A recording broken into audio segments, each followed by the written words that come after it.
Hey, Instagram, stop striking out. Anybody that's mad about it doesn't get it. Striking out is going to happen in the game. It's the mindset. It's not the act of striking out. It's the mindset. It's competing. It's not giving away at bats. I'm sick of watching games on TV where guys are giving at bats away. If people are actually upset about this now, you have to bear in mind, I pay no attention to what anybody says because I don't care. That's a fact. But you guys keep telling me that the strikeout, everybody's going to strike out. We all strike out. We get it. Like, oh, be upset. What do you mean strikeouts are unacceptable? Yeah, they're unacceptable. Like, the acceptance of strikeouts as a player is unacceptable. Like, if you're cool with striking out 3 times in a game and you just walk home and you're fine with it, then you know what? I don't want you on my team. I don't want you on my team.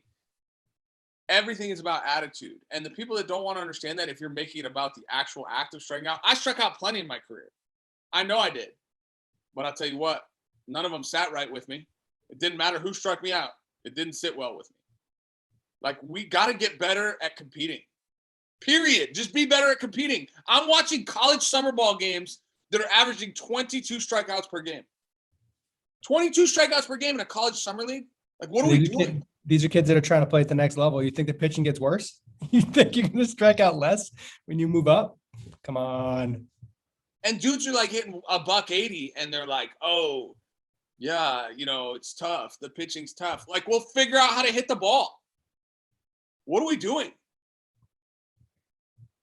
Listen, the whole thing stems from the beginning, right? Where, a strikeout's just another out. And if that's the attitude that you want to take, then you're going to strike out 3 times a game and you're going to strike out 150, 180, 200 times in a year. Then you become that player. Because if striking out is okay to you, then you will strike out more. If you're not okay with striking out, you will strike out less inherently. Period. It's a simple paradigm. It's a very, very simple paradigm.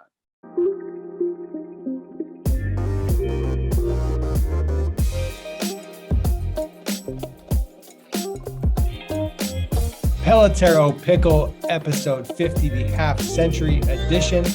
I'm here with Chris Colabello. But first, a reminder, if you have any good topics for us, send them to our email, pickle@pelotero.com, or we have a new Twitter handle, @PeloteroPickle. Send us all your good stuff. Tag us, retweet us, like us, all that stuff. Pelotero Pickle on Twitter or pickle@pelotero.com for your emails. Chris, how are you doing today? I'm already upset. I'm already rattled, Bobby. Yeah, we did a pre-show rant, pre-show Instagram response video to a supposedly controversial post that we made on Instagram about strikeouts. So do you want to just rant again? We're going to just get right back into it. I'm sitting in the good seat today. I was in a good place. I set all the stuff up so you can see the bobbleheads, like the whole motif look thing. I shaved last night. I don't look old, and now I'm already feeling old and salty because people don't get it. You did a nice job with your backdrop today. That's good. I like the baubles. Those are always nice. First hit. Line up. Atta babe. Playoff. Glasses. Goggles. Party glasses. What's a Coke bottle? Colabello Coca-Cola. It says Colabello on it when they did names? I mean, now that you brought it up. You should drink it on the show. No, look at how caved in it is. Colabello Cola. How'd that happen? Was that like you were in the big leagues, so they did it for you thing? Yeah. How do you think it happened? Well, I don't know if I remember when they were doing the whole name thing and you had to look for your name, or you didn't have to, but people did that. But then when you were with Toronto, they were really big on the beautiful Colabello. No, that was but it was a team thing. We all had our own Coke bottle in the 6. Getting hot up in the 6 right now. They're good. They're going back, right? Is that Yes. This week? What's the date? The Blue? What's beautiful is it's July and the Blue Jays have already had 2 farewells to their fans because one happened in Florida and the other one happened in Buffalo. So they had to do the whole soccer. Good job, guys. Yeah, one in Dunedin. It's way better to call it Dunedin. Dunedin, yeah. And then Buffalo, yeah. Somebody called it somebody that should be like familiar with Florida locations called it Dunedin the other day. Dunedin. And I said, what'd you just call it? They're like, Dunedin. They're a baseball person. Out them right now. Who did it? I can't remember. I have to think about it now. It'll come to me during the show. And Dunedin? I can't even I have to really think about it to say it like that. Hey, by the way, I blacked out last week, apparently, right? I was ranting about 12th overall pick, 12th round. Sorry, Ben Rice. Thanks for listening to the show because I think you're a great player. And I also, just for context, I was talking to Ben about like helping him out because now he's in Tampa. I lived in Tampa, obviously played in the area right near Dunedin. And, I was taking care of him, telling him where to go eat and stuff. Introduced him to our guy, Paolo Tini. Oof. No free ads. Give him an ad, though. Yeah. Yeah, if you're in Tampa, you need to go to his restaurant. Yeah. For some Italian. Was it Cafe? It's on South McDill. We should probably mention the name of it. You think they'll sponsor us? Do you think he'll sponsor the pod? He already has sponsored the pod. He fed us multiple times. That's true. That counts. Cafe Paradiso. It's so good. So good. What's a better stadium to hit in? Buffalo, Dunedin, or Toronto? They're all pretty good. They're all pretty good hitting parks, right? All right. So Toronto's great. I've said this out loud multiple times this year. Hitting in Dunedin. I'm going to process who said that to me and I'll figure it out. Hitting in Dunedin is awesome because if you're a right-handed hitter, the wind is always blowing gale force out to right center field. So hitting at that park forces you to have good approach, which I've said multiple times this year. Watching Vladdy at the beginning of the year, it was belligerently obvious that he was trying to hit more balls to right center field. And ironically, he's hitting a billion with a billion homers. So, ipso facto, having a good approach because the field you play at allows you to go deep to right center will make you a better hitter and probably make you the best hitter in baseball. He's good. When he's got that direction going, he's electric. I had a conversation this weekend about this, a concept that I have that I think should be implemented across all of sports, all of baseball and softball for that matter. At the youth levels, I think the outfield fence should be inverted. Yes. It goes like this and is deepest out in center and it needs to go like this. Yeah. They need to go from this to this. They need to turn the U upside down. Straight across. Make it or straight across. Yeah. But make center field the most shallow part to incentivize hitting the ball in the middle field. Yeah, I agree. Now, it would be cool if you could hit a button and like auto invert it so the opposite field fence would come further in. You just have to hit a button if it's a right. You know when like little kids at little league games are like, "Hey, lefty!" They yell the lefty coming up to bat because nobody would have known otherwise. Like, "Hey, we got a lefty. Hey, lefty's hitting." Yeah, you could hit a button and that would tell you, and it would just put lefty up on the scoreboard and then also switch the fence. That would be cool. That would be cool. We could probably do that in conjunction with hit tracks. Speaking of hit tracks, we'll do a little segue there. You didn't know. I'll let you finish. Segue. I love the segue. I need to buy you a segue so that you can just segue into everything. I saw a guy on a Segway the other day. I think it was a Segway. It was like the two-wheel one where you just kind of like squeeze it between your knees. He was going down the road 40 miles an hour. I drove past him. He had a helmet on and he was just like. Are those things called Segways? He was at like a 45-degree lean. Yeah. And he was booking it down up a hill. That's a single wheel. Flying. Is that a Segway? The Segway has different models. I know, but is that called a Segway? I don't know. Or is it a unicycle? It's two wheels, so it wouldn't be. The between the legs one is a one-wheeler. No, it's two wheels on the outside, and you kind of stand in the middle. Well, that's a Segway, yeah. The guy was flying. I was like, I almost wanted to turn around and keep up with him and see how fast he was actually going. I was really shocked. Let's get back to the Blue Jays though. So Dunedin's awesome to hit in. Buffalo, I feel like left field's short. Buffalo's okay. It's just in the cold, it's bad. And then Toronto. Toronto's number one. If you had to pick one out of the three, you would go Toronto. Well, Toronto's neutral for all three sides, for both sides of the plate, right? For all three parts of the park. Dunedin is a very much a right center haven. So for me, I would say Dunedin. But like with all net, like web neutrality, hitting handedness neutrality, Toronto. And Toronto's sick, so I love Toronto. Toronto's a cool city. I got to go up there when you were there. It's a cool city. I like it. It's like a very clean New York. Yeah, it's a Small, clean New York. All right, let's move on. Pelotero Software, not formally released, but we did a soft release. What does that mean? It means anybody that's done a demo with us so far has access to the software. It's like a extended beta, making sure we've beat this stuff up as best we can, just banging on it, trying to find all the flaws. Software development's hard, a lot of gotchas in software development, but it feels real stable right now. It can't find a way to break it. So now we're getting it out to more people, letting the world test it out, and pretty excited about it. You know what's funny about a soft release? And I'm going to bring this up because I've always wanted to talk about this. It's completely nothing to do with our software. Our software is cool. Don't get me wrong. I've showed it to a lot of people. We built it. I like it. It's awesome. You should try it. Great. Soft release. Casinos do soft releases like hotels all the time. And I never understood it. You ever watch Ocean's 13? They're like, oh, it's a soft opening. It's like, what's the difference? Now I get it. It's not formal, but I still don't get it. Yeah, our software is kind of nasty though. Oh, what? The HitTrax product's kind of nasty. It's really, really cool. Yeah, so basically what it means is if you want access to it, you got to do a demo with us right now.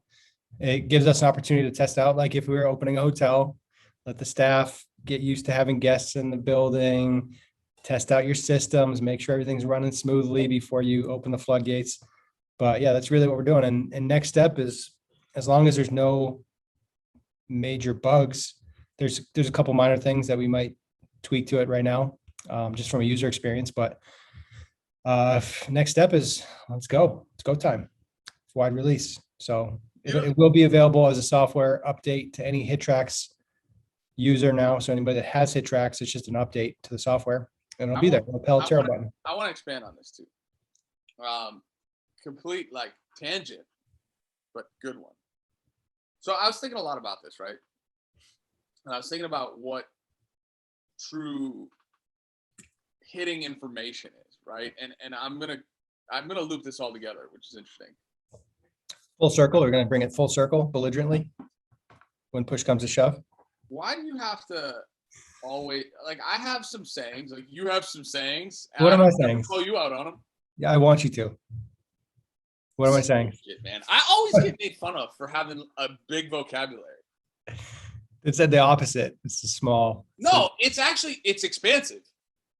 And you just don't like the phrases that are my go-tos. What were you going to say? You were going to say something. You said you were going to bring it full circle. You made me lose my train of thought. Screw you. Am I allowed to say that? I don't even know if I'm allowed to say that. Yeah. Coach Currier dropped a couple curses. Yeah, I loved it. I loved it. I actually get the explicit thing next to our podcast. We'll get way more listeners if we have the explicit thing. I actually wanted to do a full explicit episode of just rant hard about stuff. I think all our episodes should be explicit because it's really hard for me to not curse. Just FYI. We'll do it Pelotero unfiltered. Anyway, here's the loop that I was going to get to, which was like a really solid point that you just derailed. So I was thinking about hitter development process information, right? And I watch all these players who want answers from other people. Like I talk to so many hitters who want somebody to give them an answer. They want them to give them the keys to the kingdom, or they want them to give them the information that they need to be better. And that just ain't it. You got to go find your own information. What we're able to do with what we built is to just kind of like draw the outline for you a little bit. But hitting at the end of the day is art. It is art, man. You have to paint the picture. And when you use colors, you blend different colors. And sometimes when you go to make the same painting, you change the colors a little bit and it looks a little bit different. Hitting is an artistic thing. And it's undefined. It's not this yes or no question. What you have to train yourself to do is to be able to do things that you can create in a game, that allow you to use what you learned in a game. And that's the beauty of, I think, what we have is like, hey, player, here's what you're not the best at. Maybe address it, and here's how. And within that, go figure it out. And it's hysterical because the more I'm involved with the industry and the more I talk to young hitters, the less coaching I think they need and the more figured out that I think they need. So how much of coaching is teaching them how to figure it out, though? I always felt like that's why I didn't even know I was doing it, but the Socratic method is basically you ask questions, you ask probing questions to make kids think and make them try to decipher what's happening. And I always felt weird telling people what to do with the swing. And it was more about education and about getting them to think. So it's weird for me when it's like, I would coach against some teams and the coach of the opposing team was literally telling the player every play what to do. It's like, hey, third baseman, if it's hits you, go to second. Shortstop, pinch the middle. Second baseman, move over this way. It's like, shut up and let the kids play. And then from a hitting standpoint, just you got to give them some strategies. You got to let them experiment. You got to let them fail. Like, you know, how crazy it is to like say, hey, go up and only look for a breaking ball. Imagine if you sent an entire team up and say, we're only swinging at curveballs today. How much would that team learn and how beneficial would that be to the rest of their career if they were given permission one game in their life saying we're only swinging at curveballs? Well, how about just give them permission all the time to do whatever they think is best? Everything about hitting is discovery. Everything about it is discovery. There is no day that you go to the field and we're closing the door to learning. Like it never ends. It's never, you tell me all the time, software never ends, right? And I get it. It's never done. Yeah. Hitting never ends either. It's not, you're going to see something or feel something or experience something that you've never experienced before. Maybe not every day, but what you try to do is you try to take these situations, right? You try to take these different things. You try to take different locations and different pitch types and speeds and, vertical movement and horizontal movements, and you try to bucket them. You try to put that pitcher in a bucket somewhere, or you try to put a certain pitch in a bucket. And this goes back into what Mike Bryant was talking about. The high fastball got put in a bucket for Chris. Chris didn't have a bucket for the high fastball. His bucket there was just go back to your traditional approach, right? Go back to stay in the middle, be soft, be easy, and the old faithfuls of what I need to do when I'm messed up. And as you get older, the more at bats you have, and this again wraps around to exactly what Dante Bichette said. You need 5,000 at bats before you're ready to be a big league hitter. 5,000. So that's why I just threw at bats to Bo growing up. Bo and Dante just got at bats growing up. Like he would just try to get them out because that's where you learn, because you can do all the training you want. And until you apply it in the game, until you understand, okay, why does the two-seamer, why does the arm side two-seamer act like this? And why do I have to swing that way at it? Arm side two-seamer down in the zone from a righty, right on right. Glove side four-seam from a righty. How's that going to act? And learning about hitting is about first, and I wrote this tweet the other day, put yourself in a controlled environment and figure out how to create the outcomes you want. Put yourself in a controlled environment. Put a ball on a tee and figure out how to create the outcome you want. Just figure it out. And then let's go from there. Like, let's build off that, right? That's what learning how to hit is. Am I wrong? Am I crazy to think like this? No, everything you're saying seems reasonable and logical. Yeah. It's good. So Pelotero Software coming out. That was a great rant. Love it. Let's move on. Yermin, our guy, he retired and then he unretired and then he hit a homer.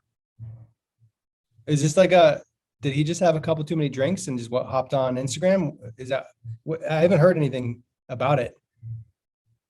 Have you heard anything? Somebody asked about this the other day.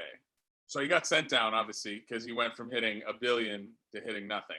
Yep. So you hit 415 in April, and then all of a sudden you swing at a 3.0 EFIS, and then you hit 100 after. So just for context, by the way, I'm going to put this out there. this is why you don't swing at 3-0 floaters from a position player. You think the baseball guys got him? It's a little bit of that, but I think it's more dealing with the repercussions, right? This is the perfect example of unintended consequences coming back to bite somebody, because he got a lot of negative media attention, whether you can call it good or bad or whatever, but he got a lot of negative media attention in the sense that it became about this fight with him and La Russa, and now every post game's about that, and then all of a sudden you're stressed out about something. These are the things that can change instantaneously, right? In baseball, these are the things that can affect your mind, your psyche all the time, which is why you have to stay humble. You have to have that balance, right?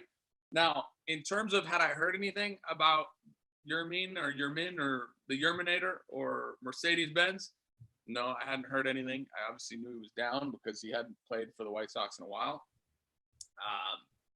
And then randomly I saw an article about it. It was like the George Costanza. He just showed back up to work the next day. Yeah, he's like a pretty emotional cat. La Russa had really nice things to say about him.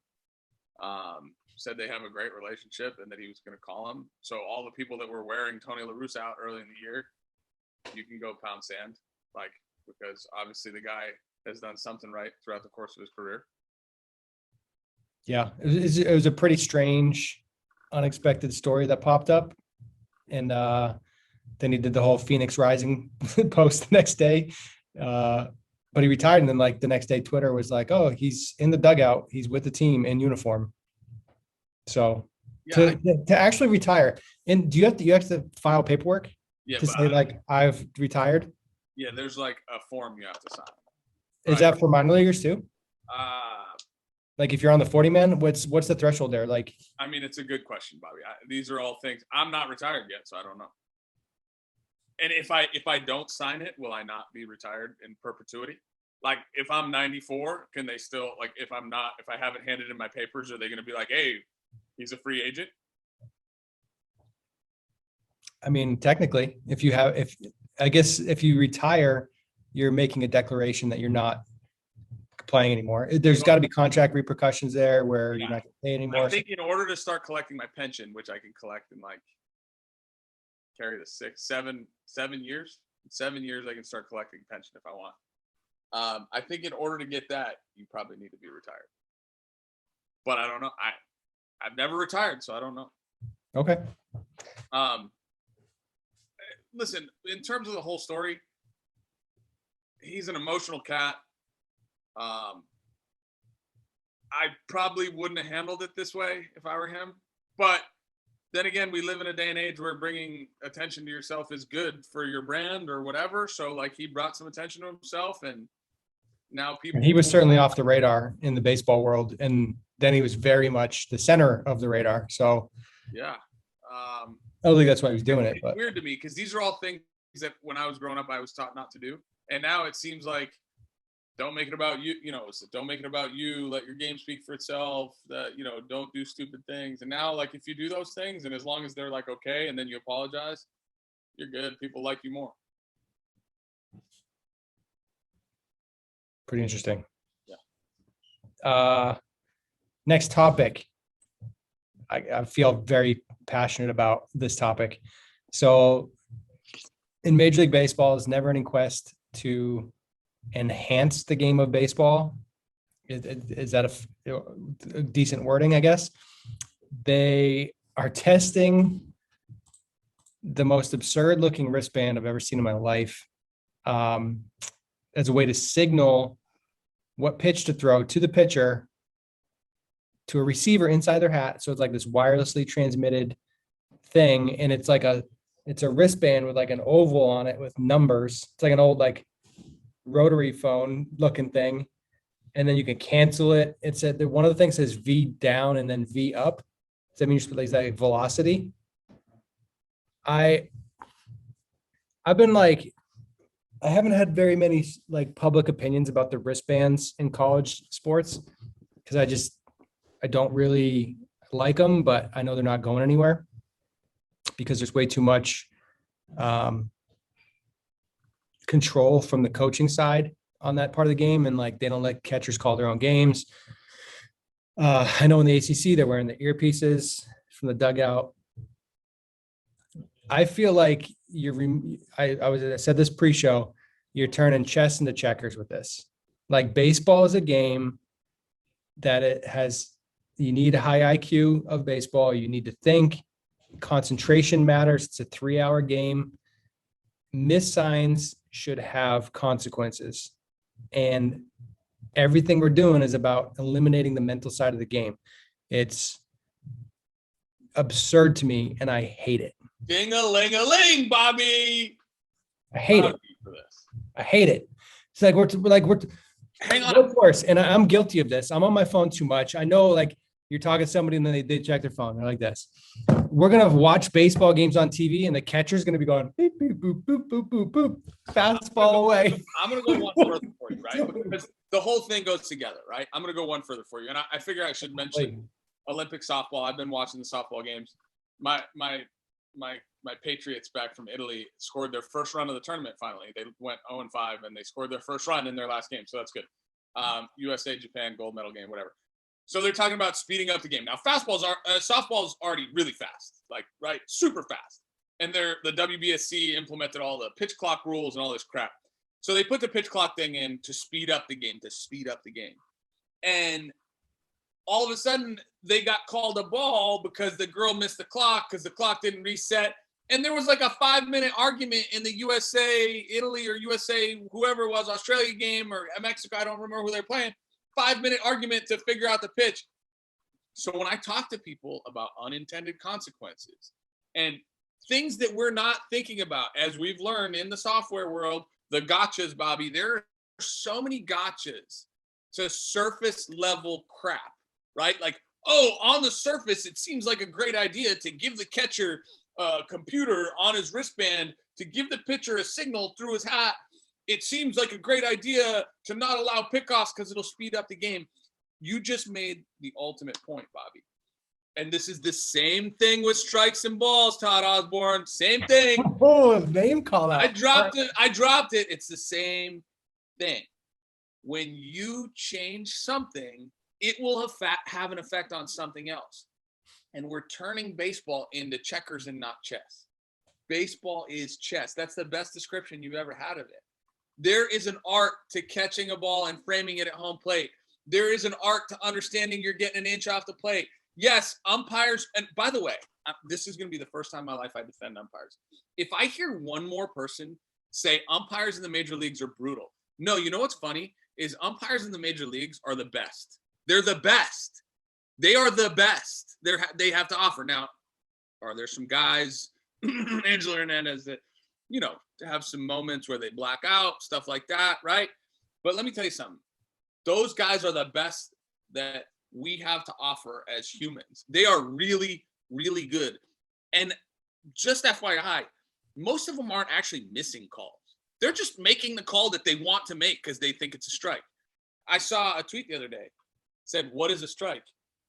A strike is something that looks like a strike. If it looks like a strike and it sounds like a strike, it's a strike, right? You see a catcher go, boom, strike. Good. Guy catches the ball good, absorbs it into his body, strike, whatever. First of all, the wristband in college baseball is absurd. It's just absurd. What are we playing quarterback out there? Remember in the playbook? What are we doing? And not to mention, you're trying to make sure you relay the signs well, and guys are still missing signs in college baseball. And it's ruining the flow of the game. The pitcher's taking signs from the dugout.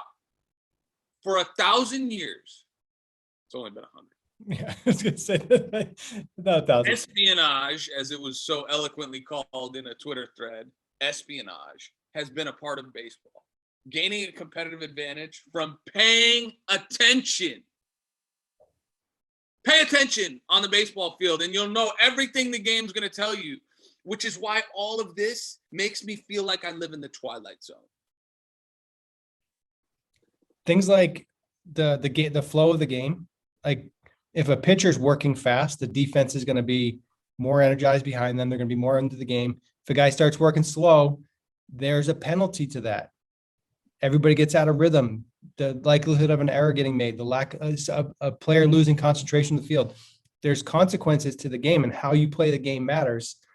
So removing the mental side, removing these elements that, like, do the people making these rules just not get it. They just don't understand that those things exist. So they're like, oh yeah, well, if we just put this in, then we speed up the game, then the game's going to be better. It's like, you're not playing the game anymore. I don't know if they're smart enough, Bobby. I don't know if they're smart enough. They might be, but I really believe this.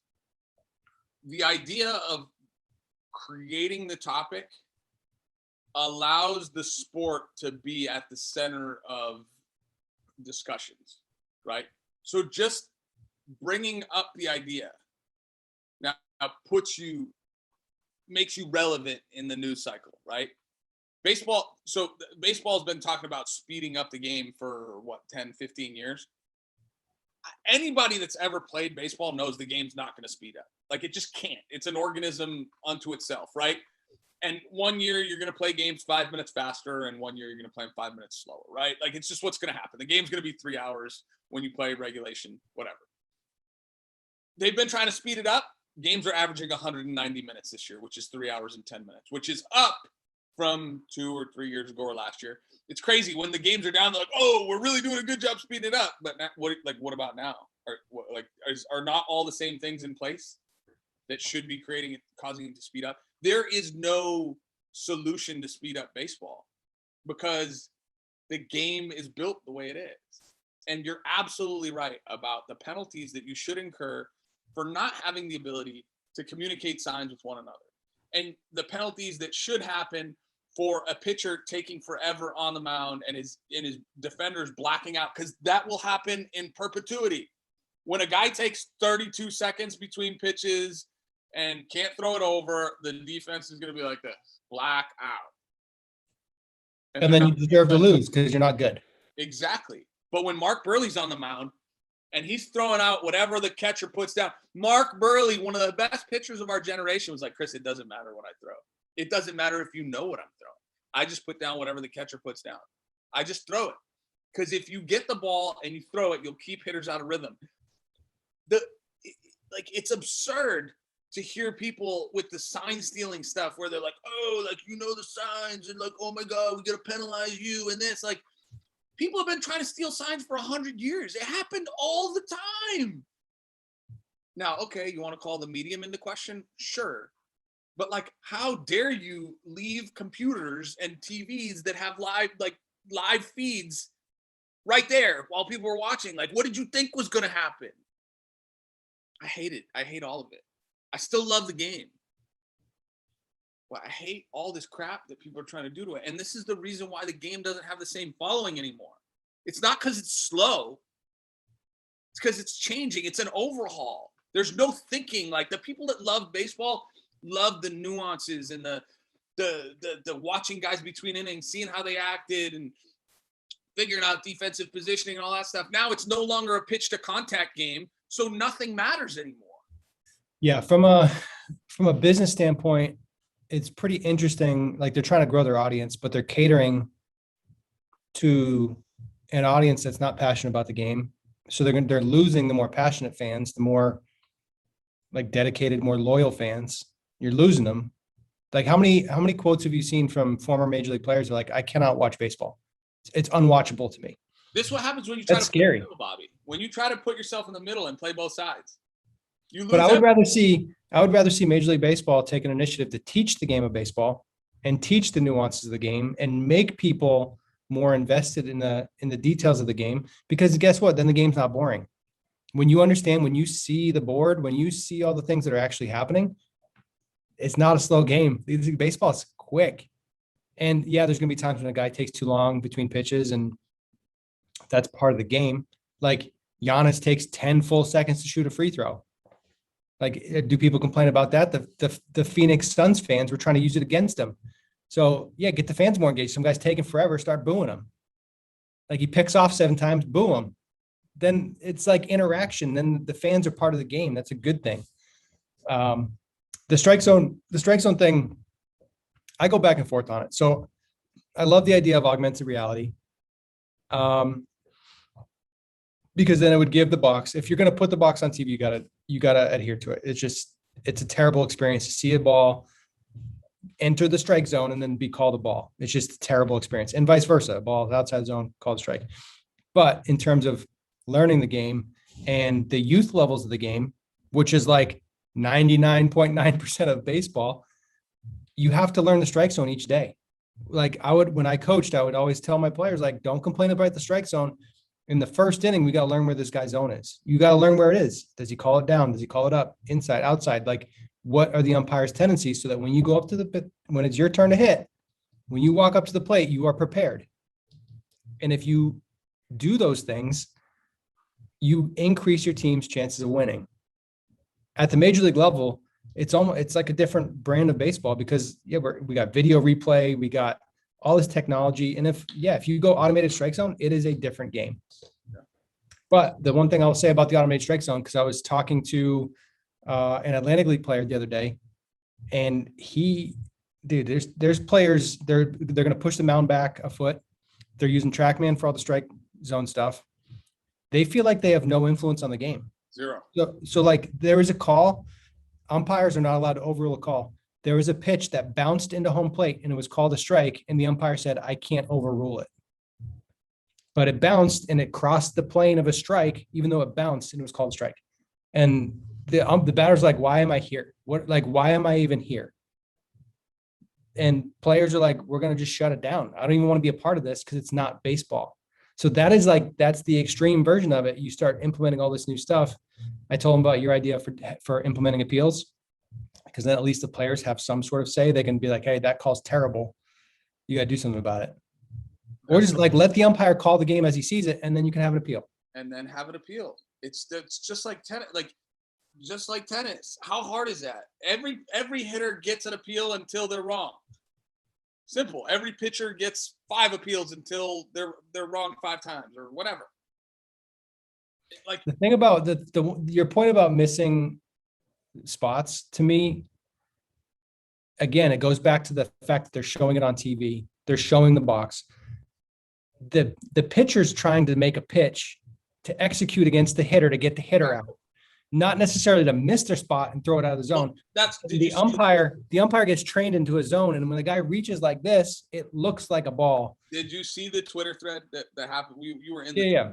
It looks like, I know it's strike because it looks like a strike. And I love Pitching Ninja, by the way. Like I'm all over his stuff. Like he's great. I think his personality is great. I love the conversations he's having with people.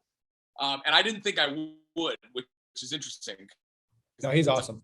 I hate pitchers in general, but now Liam Hendricks is all about it, and Liam loves pitching, but he's great. Anyway, Rob, good job, man. Keep going.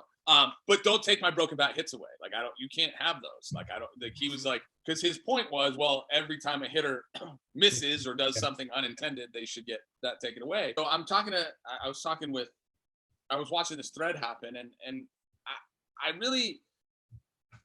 I'm blown away by the fact that people don't see the same things that I saw. Maybe I don't give myself enough credit for being a nuanced guy in the game.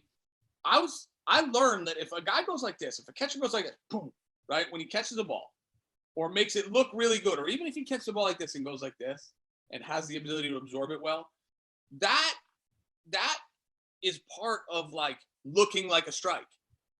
If I got a catcher set up on the outside corner and he has to reach back like this, that's not a strike. And the funny thing is somebody in the thread was like, oh, well, do you think that could be part of the espionage, having the catcher set up on one side of the plate and then throwing it to the opposite? I was like, wait a minute. If you go watch, I would love Pitching Ninja. This is for you. I want you to try this.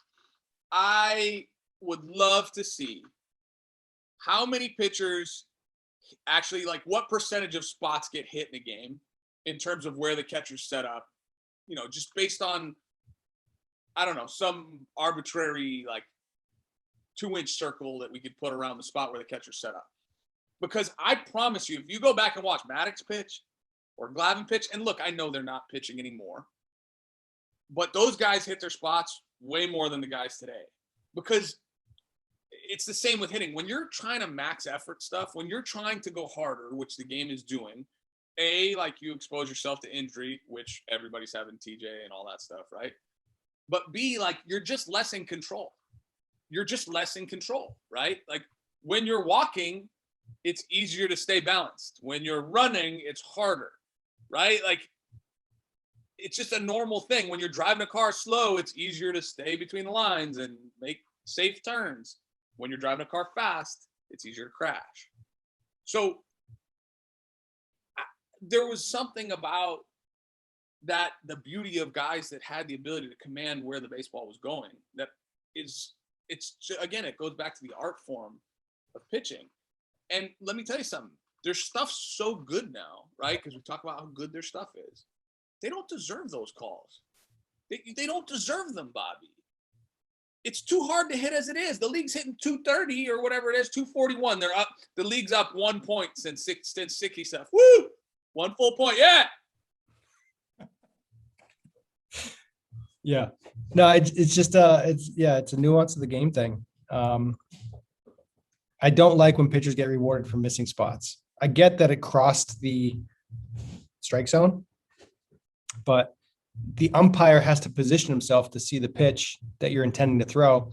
So if you miss wildly, like, then you're like, where's the line? So we got catchers who are trying to steal strikes at the bottom of the zone. They're working up. Like, we're trying to deceive the umpire, but then we want robot strike zones. And then if we give the robot strike zone, then the catcher's influence on the game and their whole job of receiving basically goes out the window. It's crazy. Absolutely crazy.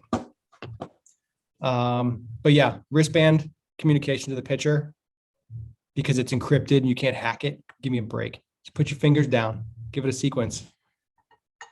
Go Amish rules. Love Amish rules for baseball. Just remove all tech once the game starts. Post show. Red Sox and Yankees had a couple interesting games.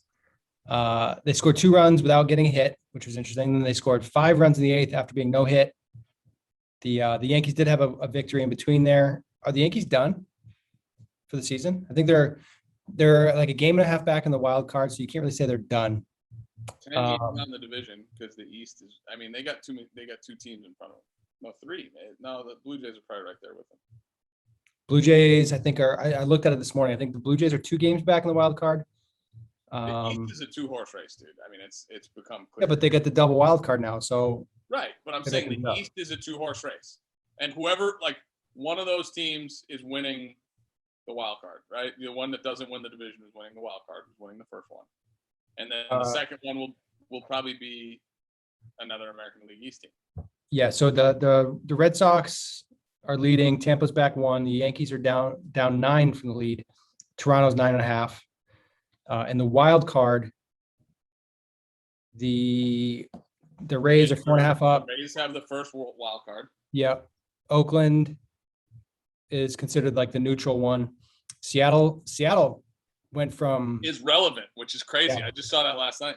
They started hot, then they just dropped off the planet, and now they're coming back. By the way, Mitch Haniger has 25 homers. Yeah, he's good. He's good. Good for you, Mitch. Yeah, I like you, Mitch. He's good. So then Seattle's a game and a half back. Then the Yankees are 3.5 back. Blue Jays are 4. Cleveland's 5. I feel like Cleveland is kind of fire sailing. Yeah, I said that right. I just read that the Twins are shopping Berrios, so they're out. Anaheim is 5.5 back. We need to get Trout in the playoffs, but I don't think they have the roster for it. Although that dude did almost throw a no-hitter. That was the Oakland no-hitter of the year. I feel like Oakland, Seattle, Yankees, Toronto are in it. After that, it's getting a little dicey. And then National League, they're starting to stretch it out already. The West is crazy. The West, they got the Frazier kid. Padres got Frazier from the Pirates. Yeah. They got 5 infielders. They got 5 all-star caliber infielders. Where's this kid going to play? Frazier's going to go to the outfield. Who is? Frazier's going to the outfield. Is that a thing? Yeah. Is that? They're going to deal Hosmer. Frazier is playing big contracted deal. I saw stuff that Hosmer was going to go to the outfield. That's what I was reading on. Who's going to first? So you got Cronenworth going to first and Frazier playing second? I've heard that Cronenworth is the best middle infielder on the team. I don't disagree with that statement. But like Heath has been playing better defensively. Adam Frazier's like doesn't profile as a first baseman. But then again, Ray Chang and Danny Santana are playing first base in the big leagues right now, so I would have Yeah. told them they would have never played first base. First base used to be a premium I offensive get position. offended by who plays first base now, especially when they're hitting like $180. I'm like, really? Like, did you not want me, or like I can still hit? I get my feelings hurt a little bit. Yeah, that's fair. Any other crazy baseball stuff happen this weekend? I was watching way more Olympics than I was baseball. Yeah. No, I mean crazy baseball stuff. No, the Red Sox did what they did. Yeah, the trade. Cruz got traded to the Rays. That didn't catch much news. That's a good get for them, though. Yeah. Blue Jays are gonna. Actually watched The Twins are gonna just get. They're gonna just dump. They've had a very disappointing year. Oh, the Dodgers Giants. The ending of that Dodgers Giants game was interesting. The Giants are real, bro. The NL West is awesome, except for the Diamondbacks. The way like the way that game ended. How about this? Like the second baseman didn't stretch because I guarantee you he thought there was only one out because the way he came off the base on that play, if you watch it, is like he looked to home after he caught the ball from Taylor. And it's funny because I was talking to Andy Burns, who was with the Dodgers. Like Andy's a good buddy of mine from Toronto. We had an extended conversation, and he actually, ironically enough, just sent me the text about Freeman, even though I was talking about it this morning. But you know, the Dodgers don't look as dominant over the NL West, and the guy, like again, the guy didn't stretch, like little simple stuff like that. I mean, the National League is far more interesting to me than the American League at this point. But I don't know. So early in the season it was the Dodgers Padres had the electric series, and now the Dodgers Giants are getting in that division is awesome, and the Padres keep getting players. I feel like for me the Giants have been completely under the radar. I didn't really pay much attention to them. I know their coaching staff is awesome. They got some dudes there that are really good with Donnie Ecker and Kai doing the infield and the bench coaching. Seems like Kapler's a much better fit there than he was in Philly. Maybe he learned, he got better. It's good. And we got some good stuff happening on the pitching side, but they're real. I mean, you don't get this deep in the season without having talent and good team chemistry and all that kind of stuff. They got Darren Ruff. That's all that matters. Best player ever. Darren Ruff and Babe Ruth belong in the same sentence. Darren Ruth. In the Eastern League in 2012. Oh, yeah. Giannis got the job done. 50. And then he tried to get 50 nuggets from Chick-fil-A. And he gets what was his drink? Sprite and lemonade is his go-to drink. With no ice. That's such a European thing to do. That dude's awesome. Talk about somebody that's easy to root for in comparison to like LeBron. He wins a championship. He immediately goes to his family, immediately just goes and sits down and like embraces the moment. It wasn't like jumping up on the side tables, whatever they call them, and like pumping up the crowd. Just, it felt like he's very humble in victory. And from a life perspective standpoint, he's coming from such a different place. Grinded, worked. His game is not like super polished. He doesn't have like a clean jumper. He's not a good free throw shooter, but from a pure performance standpoint, that dude posted up in the finals. He's good. Like I was texting Patrick during the finals. I typically just watch the last 2 minutes of games. I watched the second half of that game. 8 minutes to go in the fourth quarter. I'm like, this game's over. Game was over. From an energy standpoint, the Suns had no chance to win that game. He owned that game, right? Like, and more important, like he could have scored 100 in that game. That's how good he played. First of all, he was shooting free throws at a ridiculous clip, which he doesn't normally do. There was some bar that was like giving out free shots for all free throws made. They didn't see that one coming. It's super obvious to me when I watch athletes who are doing things for all the right reasons, right? For all the right stuff, for like humility, and you know, when they're doing things because out of the kindness of their heart, when they care about people, when they genuinely care about other people. And he embodies that, right? So look, you could have jumped up on the table and pumped your fist and thrown your hands up in the air for the crowd if it was coming from a place of like, this is not about me.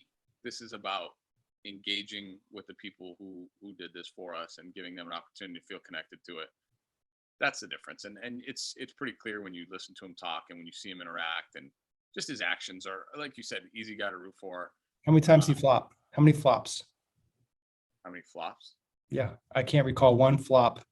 Is Giannis a flopper? No. Because LeBron's on the floor like a fish out of water half the time, Well, I mean, rolling around. Like he got poked in the eye and he was on the ground longer than Pilar, who got hit in the face with 100.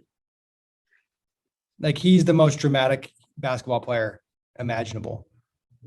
And he's built like a freight train and acts like a ping pong ball. get him. It's just tough to watch. He's just tough. Going.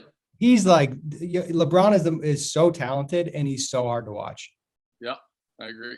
And Giannis is like the polar opposite of it. Like if he takes a hit, he takes a hit and he keeps going. He doesn't fall on the ground and act like he's hurt like a soccer player. Yeah, he embodies everything that's right about the game. And Not begging for calls. He's not complaining to the refs every single time down the court. It's tired. Yeah, it's tough to watch. Yeah, get him. Your boy Tom Brady. There's a video going viral, had like 7.5 million views in like a minute. Dude, it's the fakest video of all time. These videos irritate me like no other. You get the Ichiro one when he's like knocking down the bats. There was the video of the ball girl that jumped and like double jumped off the fence to catch the ball. You remember that one? Fakest thing in the world. And everybody's like, whoa, Tom Brady's so good. It's the fakest thing ever. When's the last time? Tom Brady's so good is right, though. Yeah, but you can't throw a ball into a juggling machine with the wheels spinning and the ball just sits there and waits for a second. Like, let's use our brains. It's probably a Subway commercial. That's the dumbest thing about the whole thing. Subway's doing this major rebrand. It's like, oh, let's make a viral video with Tom Brady, and then like, we'll transition into, he's gonna not eat a Subway sandwich because he didn't eat bread, but he's a spokesperson for the company. The whole thing is so dumb. Or it's like a Jimmy Kimmel thing. It's like when the person was twerking and fell and lit their apartment on fire, and it's a fake ad. Can't stand it. Hey, I just love Tom Brady, man.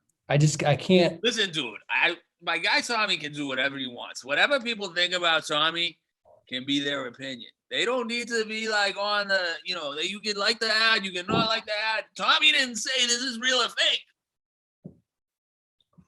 It's just fake, and it really bothers me. I can't stand it. What? I can't. So this is one of those weird things. My logical brain cannot get over it. It's like when people say it's like comparing apples to oranges. I don't know what the heck you're talking about. When people say it's like comparing apples to oranges, I'm like, they're pretty similar. Like they're both fruit. They both grow on trees. They both have a skin. They both have seeds inside of them. They're pretty similar, but also like they're different colors. So I guess it's like comparing two different things. Like, what are you talking about? Are you saying like they're similar, like in the grand scheme of things, but they're still a little bit different? Or are you saying they're very different? I don't know what you're saying. Can't get over it. It's fake. Can't throw a ball into a machine and it stays there. And then the last one you knock it over and it shoots it in the air. Come on, give me a break. I just hate it. It's such like a meme thing that is so fake, and I hate it. Yep. Keep going. Get him. You can do the whole push-up by yourself. The last thing I got is, and I'm banking on you having a strong opinion on this because you're gonna like play into the I grew up on the beach in Italy. Beach volleyball is impossible. I watched them play beach volleyball, and I think that's the most difficult sport in the world. I don't know how it's not played with three people. Like, it's so hard. The 2-person beach volleyball, like I've played I can't really play volleyball because I had thumb surgery and I got like a screw and wire holding my thumb together. So like if I try to bump it, like my thumb will shatter. But it looks like the hardest thing on the planet. I played one time and I played outside in the wind. It was in California, and then like the ball, like they serve the ball and then it shifts like 4 feet to the right. You got to pivot in the sand, and then you're diving and sand's in your face. And there's so much ground to cover. Like the court. They jump like they're like, it's not a problem. And jumping in beach sand is the hardest thing ever. When I would play, and I had some buddies that got pretty good, right? Because we were on the beach. And I remember thinking to myself when I was a kid, I was like, oh, what an easy sport. Because you play with 4 people on one side of the court. But then to your point about jumping, and literally when you go up to like block a spike, you only have one person on the court, like behind that. So it's a really, really hard sport to master. Don't know how it's not a 3-person sport. It's like the most impressive athletic sport on the planet. to just jump and run around and change directions and dive and get up. I mean, the volleyball players in general, they have really good size. They can jump. Like, why don't they play basketball? I guess they just love volleyball, but they would be so good at basketball. They're so big and they're so explosive jumpers. Yeah.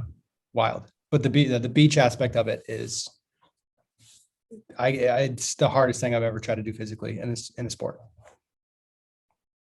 That's it. That's all I got. We already covered the strikeout thing, or the strikeout follow up from post show. You got anything else? What do I got? Baseball and the Olympics coming up. Am I gonna watch? Who's gonna win? Sneaky, like the Dominican Republic. So it's interesting that the softball, there's like a typhoon coming in, and if they don't get the games in, it's over. So last night's game, the U.S. versus Japan, that could have been the gold medal game. They had the walk-off homer. Were you watching that, by the way? I did. The girl, she hit the foul ball. And I was like, she's right on it. Like, I thought watch out. She hit it. It's like, And watch then the out. next pitch was a homer. Yeah. So they were like both teams were kind of not treating that game like it was a big deal. And I guess during the game, they told them if they don't play again, that was the gold medal game. And then Japan didn't have their best pitcher out there. And then US brought in Osterman and then Abbott. If that's how you win the gold medal, it sucks. It's weird. It's good. It's awesome, but it sucks because you want to play the championship game. The men's format is so different than the women's format. I don't know if you looked into it at all. No. They're splitting it into 2 brackets, and then there's like a ton of elimination games. So it's like, so they play in round robin for seeding. Yeah, you got to see it. It's really, really cool. I didn't understand why the women weren't doing it, because going straight round robin and then really not putting anything on the line. I feel like you should go round robin into a tournament. But here's the funny thing is, like, you literally, the finals were already decided going into the last game. Yeah. So, like, why even play that game? It was for home field, but we did the same thing in the 2012 European Cup, where we had our last game against Holland, and it didn't matter because it was going to be the final the next day.